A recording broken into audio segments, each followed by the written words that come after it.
Assalamualaikum warahmatullahi wabarakatuh.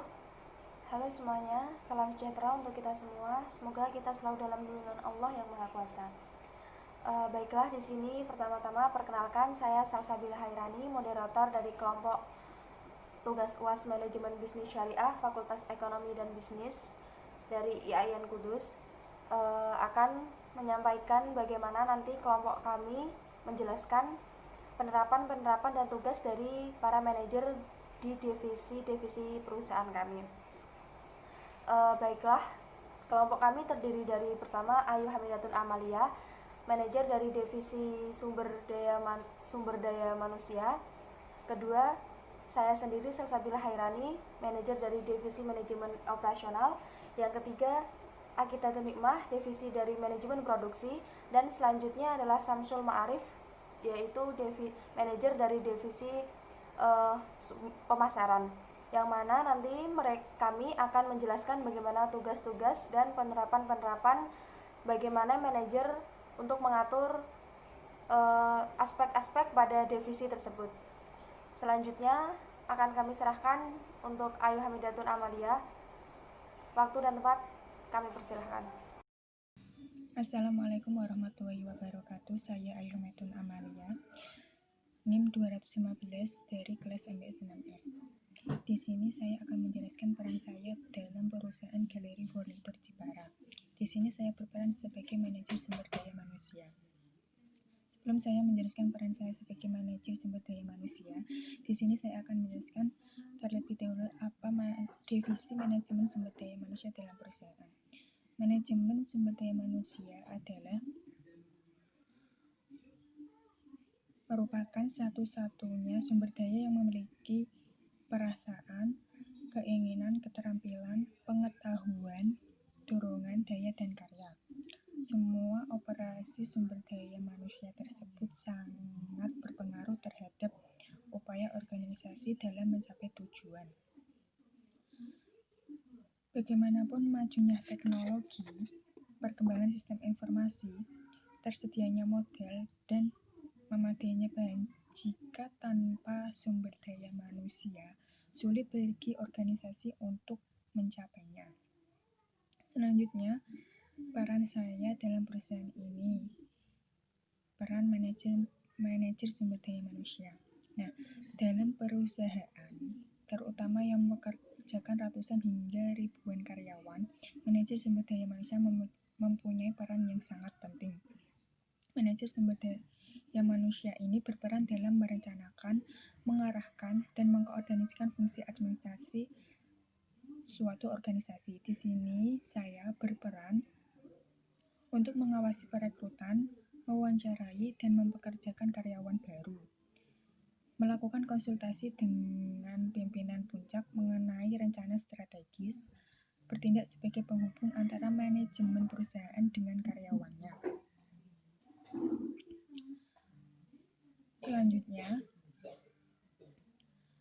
perekrutan karyawan bisa dimulai dari tenaga kerja sekitar perusahaan, seperti tenaga sekitar terlebih dahulu, agar usaha kita bisa berdampak baik untuk warga dan dapat mengurangi pengangguran. Dan juga kita akan membuka lowongan kerja melalui brosur media online.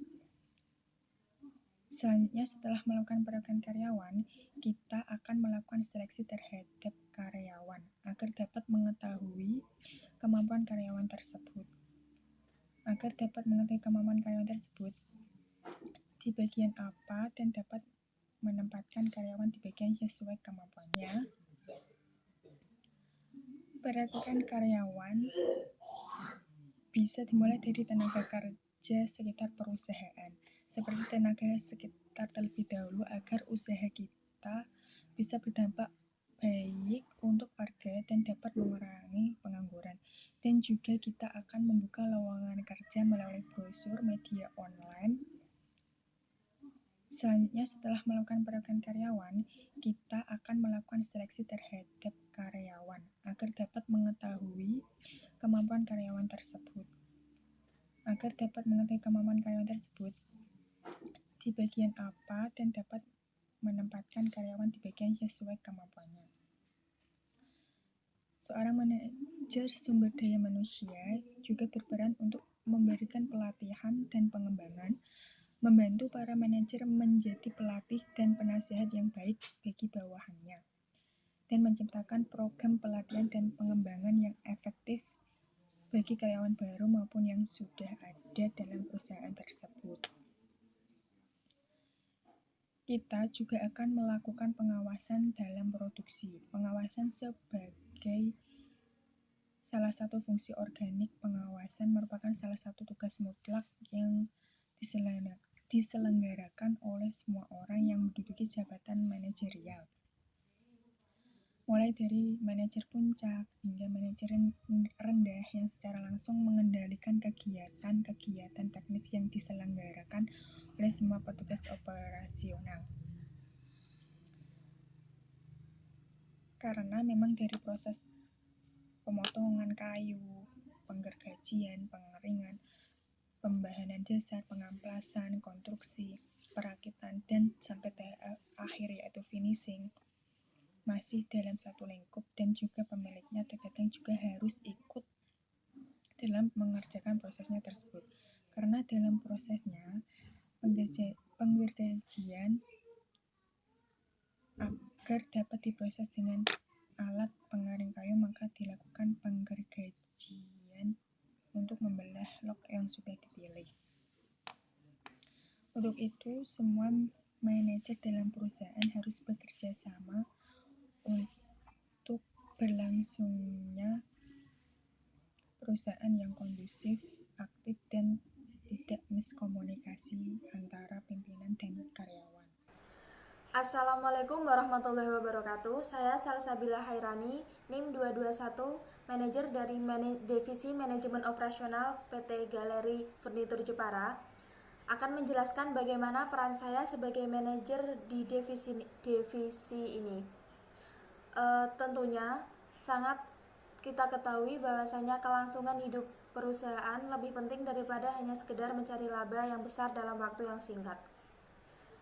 Kelangsungan hidup perusahaan ini sangat dipengaruhi oleh bagaimana proses produksi dan juga sistem produksi agar bisa menciptakan output yang berkualitas.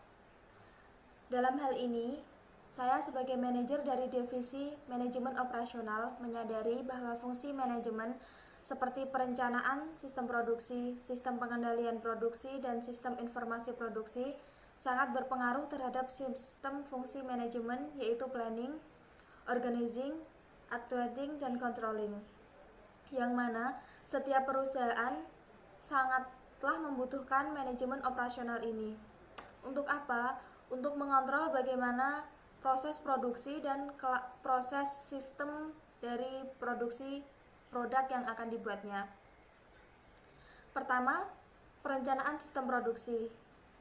Perencanaan sistem produksi ini meliputi perencanaan produk, perencanaan lokasi pabrik, dan tata letak layout. Pertama, perencanaan produk. Produk yang kami buat adalah produk furnitur, yang mana tingkat kesulitan yang berbeda dari produk yang lain. Kami tidak bisa menginovasi dengan mudah bagaimana menciptakan furnitur tersebut, karena kami juga harus memperhitungkan dan mempertimbangkan nilai dan fungsi asli dari furnitur tersebut agar tetap berfungsi sebagaimana layaknya. Yang kedua, perencanaan lokasi pabrik. Lokasi pabrik yang baik harus dekat dengan pasar dan juga jalan, dekat dengan tempat bahan baku, dekat dengan pusat kota, dan juga dekat dengan jalur akomodasi untuk memudahkan kita dalam kegiatan produksi. Kami berencana akan mendirikan perusahaan ini di Mayong karena mengingat dari berbagai faktor yang telah kami pilih. Kedua adalah sistem pengendalian produksi.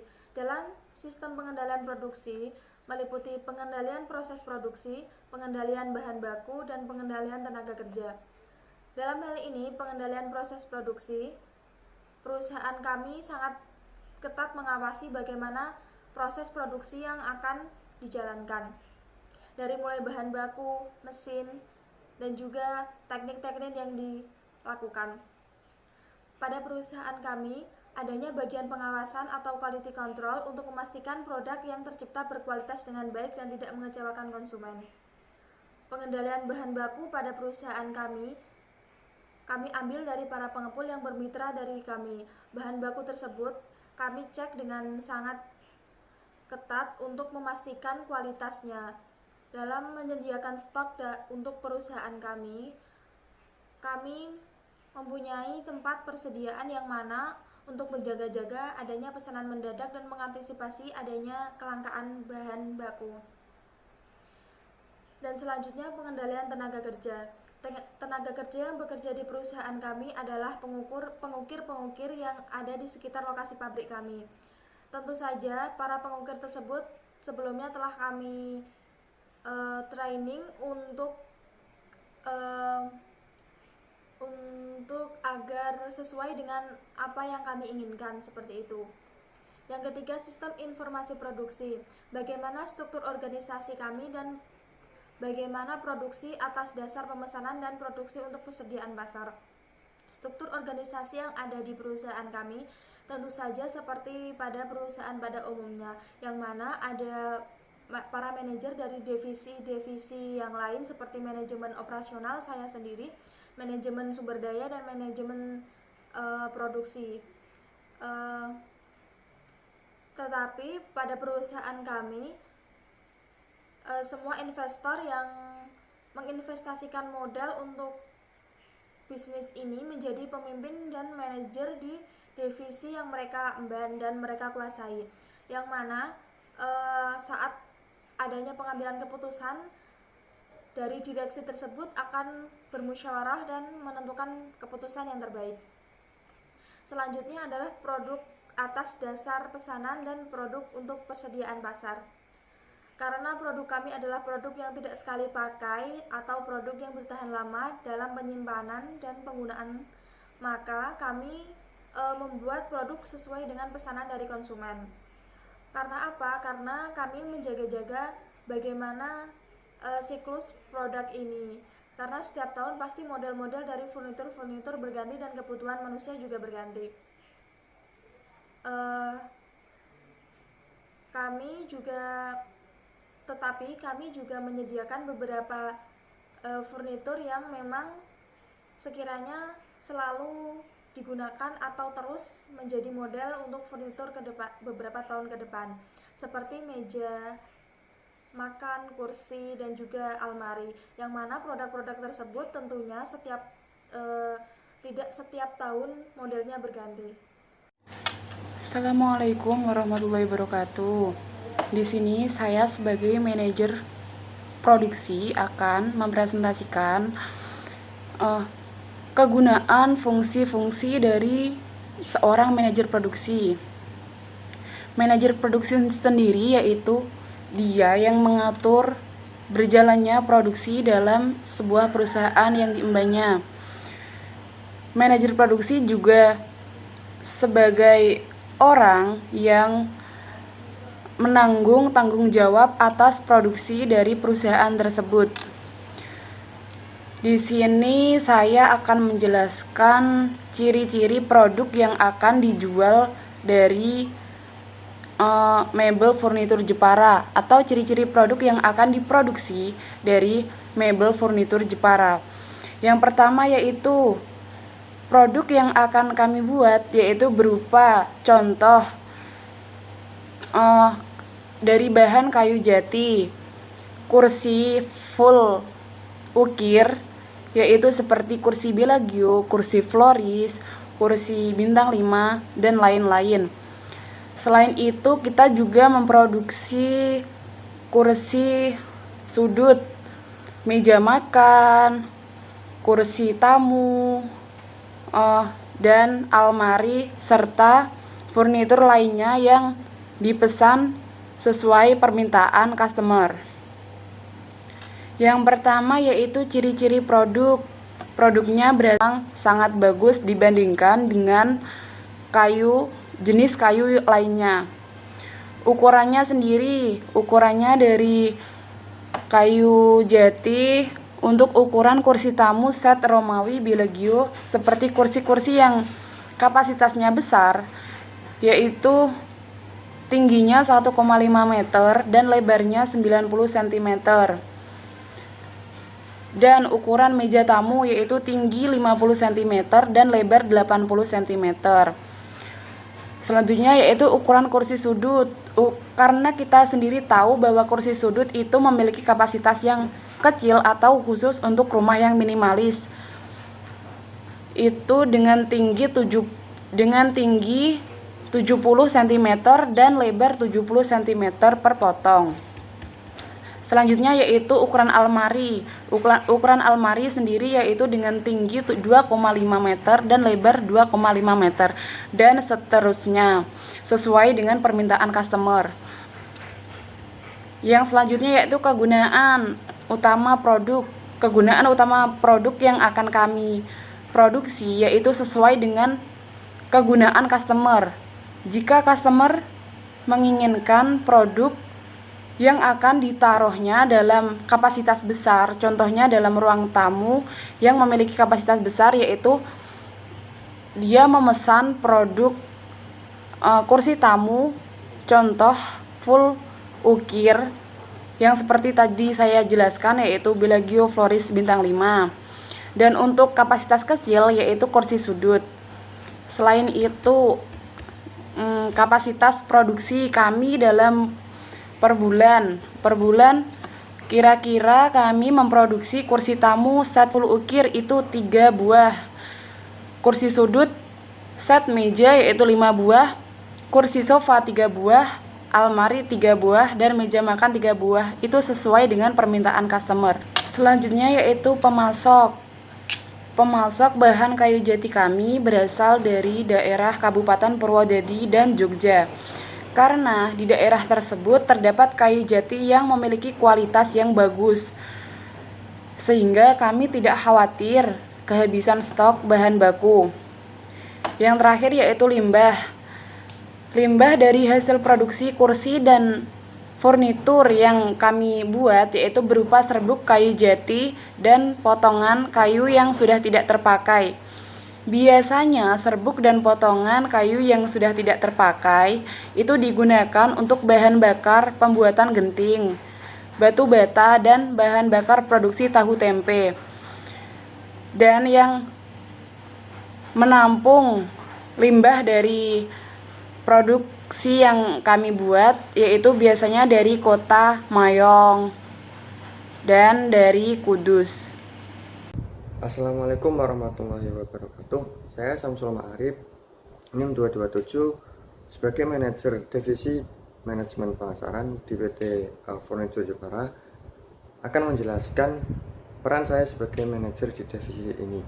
Nah, manajer pemasaran merupakan salah satu aktivitas pokok yang harus dilakukan untuk mempertahankan kelangsungan perusahaan bisnis untuk berkembang dan memperoleh laba. Bagian pemasaran dalam perusahaan ini memiliki peran yang sangat penting. Bidang pemasaran dituntut untuk memuaskan konsumen, di mana konsumen merupakan sumber keuntungan dari perusahaan.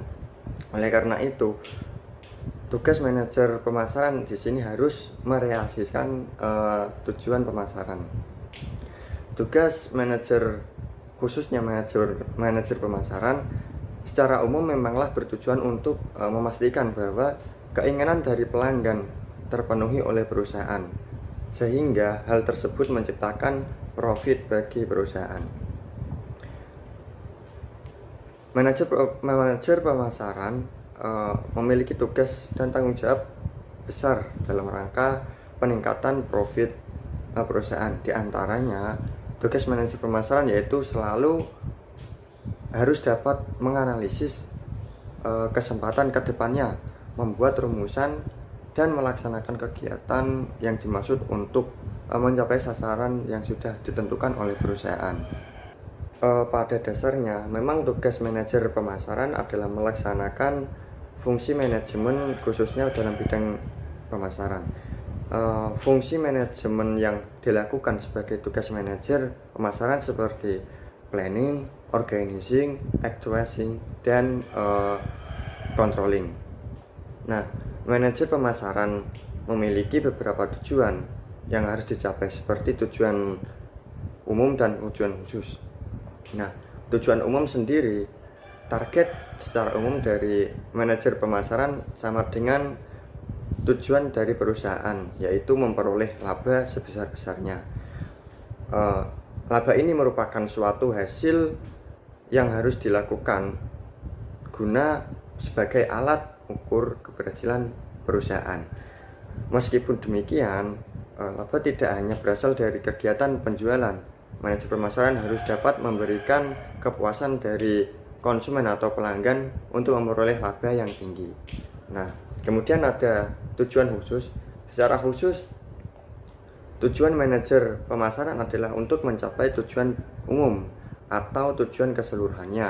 Maka dari itu, untuk memperoleh laba setinggi-tingginya, perlu dicapai tujuan khusus manajer pemasaran. Nah, tujuan khusus tersebut adalah adanya peningkatan kualitas produk, kemudian memperlebar pangsa pasar, dan memperoleh laba dalam jangka pendek. Itu termasuk tujuan khusus dari manajer pemasaran. Setelah diuraikan mengenai tujuan dari manajer pemasaran, maka tujuan tersebut dapat direalisasikan dengan berbagai program di dalamnya. Program tersebut dapat di breakdown kembali menjadi tugas dari manajer pemasaran. Adapun dalam manajemen pemasaran terdapat tugas manajer yang harus dilakukan yang meliputi tugas pelaksanaan, perencanaan, dan pengawasan. Tugas manajer pemasaran adalah memastikan bahwa kegiatan tersebut dapat berjalan dengan lancar. Ada beberapa proses perencanaan yang harus dilakukan manajer pemasaran, diantaranya yaitu untuk menyusun strategi pemasaran berdasarkan kondisi pasar dan kemampuan perusahaan. Kemudian merumuskan riset pemasaran sesuai tren yang akan terjadi di pasar, khususnya pada produk pesaing yang serupa. Selanjutnya yaitu menganalisis peluang usaha, kemudian menyusun kebijakan terkait kegiatan pemasaran, mengidentifikasi dan memproyeksikan potensi peluang usaha, dan merencanakan peluang pangsa pasar dan jaringannya. Itu termasuk perencanaan yang dilakukan oleh manajer pemasaran. Kemudian ada pelaksanaan. Terdapat beberapa tugas pelaksanaan manajer pemasaran, yaitu membangun interaksi dan kerjasama dengan konsumen atau pelanggan dengan sebaik-baiknya. Kemudian menetapkan sasaran penjualan, menerima apabila terjadi komplain dari konsumen yang tidak dapat diatasi oleh staf operasional. Kemudian mengontrol di setiap pemasaran yang dilakukan agar sesuai dengan perencanaan yang telah disusun dengan tercapainya tujuan, misalkan pada percapaian volume penjualan maupun perolehan laba. Kemudian sigap dalam mengambil keputusan yang antisipasif dalam menghadapi masalah pemasaran. Update terhadap peraturan yang dilakukan pemerintah berkaitan dengan tata niaga serta menganalisis dalam penetapan kebijakan. Kemudian menjalankan tugas yang telah ditentukan berkaitan dengan fungsi pemasaran sebagai tugas pemasaran. Itu merupakan pelaksanaan dari tugas pemasaran. Kegiatan ketiga dalam manajer pemasaran yaitu melakukan pengawasan. Nah, pengawasan dilakukan oleh setiap manajer tanpa terkecuali manajer pemasaran. Pada intinya, tugas kami manajer pemasaran terhadap pengawasan yang dilakukan seiring dengan tugas pelaksanaan dan perencanaan kegiatan pemasaran. Namun ada beberapa aspek yang mendasar yang dilakukan oleh tugas pengawasan, yaitu menjamin perencanaan strategi pemasaran yang telah disusun dilaksanakan secara efektif dan efisien. Kemudian mengawasi seluruh kegiatan pelaksanaan pemasaran yang dilaksanakan oleh Departemen Pemasaran dengan efektif dan efisien. Di samping itu, tugas manajer pemasaran yang telah dibahas di atas tadi, kami manajer pemasaran memiliki tanggung jawab yang harus dilaksanakan. Pada intinya, tanggung jawab dari manajer pemasaran yaitu memastikan tugas berjalan dengan lancar. Namun secara detail terdapat beberapa tugas dari manajer pemasaran yang harus dipenuhi. Yang pertama yaitu bertanggung jawab terhadap perencanaan dan strategi pemasaran yang telah dirumuskan. Kemudian bersedia bertanggung jawab memastikan segala kinerja di Departemen Pemasaran berjalan dengan efektif dan efisien. Kemudian membangun interaksi dengan baik kepada pelanggan.